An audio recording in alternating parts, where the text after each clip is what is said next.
Hi friends, எல்லோரும் எப்படி இருக்கீங்க? நல்லா இருக்கீங்களா? Welcome to my channel. இன்றைக்கி நம்ம சேனலில் ஒரு ஸ்பெஷல் வீடியோ, என்னுடைய 100th வீடியோ தான் நம்ம பார்க்க போகிறோம். இந்த ஸ்பெஷலில் இன்னும் நம்ம ஸ்பெஷல் ஆக்கிறதுக்காக என்னுடைய மதர்-இன்-லாவோடைய ரெசிபி தான் நம்ம இன்றைக்கி பார்க்க போகிறோம். அவங்க செய்கிற டிஷ்ஷில் எனக்கு ஆல் டைம் ஃபேவரட் டிஷ்ஷுன்னு கூட சொல்லலாம். அவ்வளோ எனக்கு ரொம்ப பிடிக்கும் இந்த டிஷ்ஷு. சாரி ஃப்ரெண்ட்ஸ், அது டிஷ்ஷு கிடையாது, சைட் டிஷ்ஷு. பட் எனக்கு அது டிஷ்ஷு. அது என்னென்னா வேறு ஒன்றும் இல்லை ஃப்ரெண்ட்ஸ், நம்ம தக்காளி ஊறுக்காய் தான் ஃப்ரெண்ட்ஸ். மற்ற தக்காளி ஊறுக்காய் சாப்பிட்றத விட அவங்க செய்கிற தக்காளி ஊறுக்காய் எனக்கு ரொம்பவே பிடிக்கும். சரின்ட்டு நம்ம சப்ஸ்கிரைப்காக நம்ம ஒரு ஸ்பெஷலாக கொடுக்கணுன்ட்டு நான் அவங்கக்கிட்ட கேட்டேன். சரி பண்ணுறேன்னு சொன்னாங்க. ஸோ நம்ம அதே வீடியோவாக எடுத்து பண்ணிட்டோம். நம்மளோட 100 வீடியோ ஸ்பெஷல் வீடியோவாக இருக்கட்டும்ன்ட்டு. வாங்க நம்ம ரெசிபிக்குள்ளே போகலாம். இதுக்கு நான் கிட்டத்தட்ட ஒரு 3 கிலோ தக்காளி எடுத்திருக்காங்க. இது எங்களுடைய ஹோல் ஃபேமிலிக்கும் செஞ்சுருக்காங்க.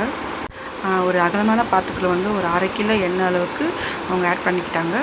கிட்டத்தட்ட ஒரு 3 கிலோ தக்காளின்றதுனால ஒரு 1/2 கிலோ எண்ணெய் வரைக்கும் ஆட் பண்ணிக்கிட்டாங்க. அந்த எண்ணெய் லைட்டாக காயும் போதே அவங்க வந்து ஒரு 4-5 டீஸ்பூன் வெறும் மிளகாத்தூள் மட்டும் அந்த எண்ணெயில் ஆட் பண்ணிக்கிட்டாங்க. ரொம்ப அதிகமாக ஹீட் ஆகினா எண்ணெய் அந்த மிளகாத்தூள் வந்து சீக்கிரமாக கருத்துறன்றதுக்காக வெது சூட்லேயே அவங்க பண்ணிக்கிட்டாங்க.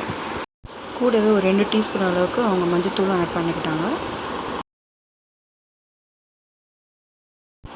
இது ரெண்டுத்தையும் நல்லா மிக்ஸ் பண்ணிக்கிட்டாங்க. இந்த டிஷ் பார்த்திங்கன்னா என்னுடைய மாமியார் தான் செஞ்சாங்க. தக்காளி வந்து நம்ம கழுவிட்டு நல்லா வாஷ் பண்ணிவிட்டு நல்லா ஒரு காட்டன் கிளாத் வச்சு நம்ம நல்லா துடைச்சிட்டு அதுக்கப்புறம் நம்ம கட் பண்ணி மிக்ஸி ஜாரில் நம்ம கிரைண்ட் பண்ணிவிட்டு அதுக்கப்புறம் நம்ம இந்த மிக்சரோடு நம்ம சேர்த்து கொஞ்சம் நல்லா கலரி விடணும். இந்த மாதிரி கலரிட்டு இருக்கும்போது நம்மளுக்கு தேவையான அளவு வந்து நம்ம உப்பு ஆட் பண்ணிக்கிட்டாங்க. அவங்க அந்த கை அளவு வச்சு உப்பு ஆட் பண்ணிக்கிட்டாங்க. 2 கைப்பிடி அளவுக்கு உப்பு போட்டுக்கிட்டாங்க. உங்களுக்கு உப்பு எவ்வளோ தேவையோ நீங்கள் அந்த மாதிரி ஆட் பண்ணிக்கலாம். என்னால் உப்போடைய மெஷர்மெண்ட்டு என்னால் சொல்ல முடியல கரெக்டாக. உப்பு வந்து நமக்கு எவ்வளோ தேவையோ நீங்கள் டேஸ்ட் பண்ணி பார்த்துட்டு நீங்கள் ஆட் பண்ணிக்கலாம். நான் எங்கள் மதர் கிட்ட கேட்டேன், எனக்கு யூடியூப்காக இந்த வீடியோ பண்ணி தரீங்களான்னு கேட்டேன். அவங்க கண்டிப்பாக பண்ணித்தரேன் அப்படின்னு சொன்னாங்க. எனக்கு அவங்க இவ்வளோ அளவுக்கு சப்போர்ட் பண்ணுவாங்க நான் எதிர்பார்க்கவே இல்லை. எனக்கு ரொம்ப ஹாப்பியாக இருந்துச்சு.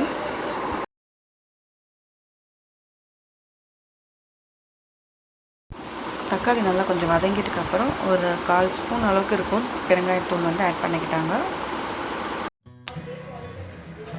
தானே அதான்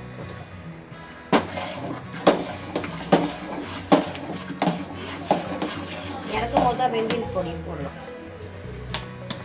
இறக்கும் போது தான் வெந்தயத்தூள் போடணும்.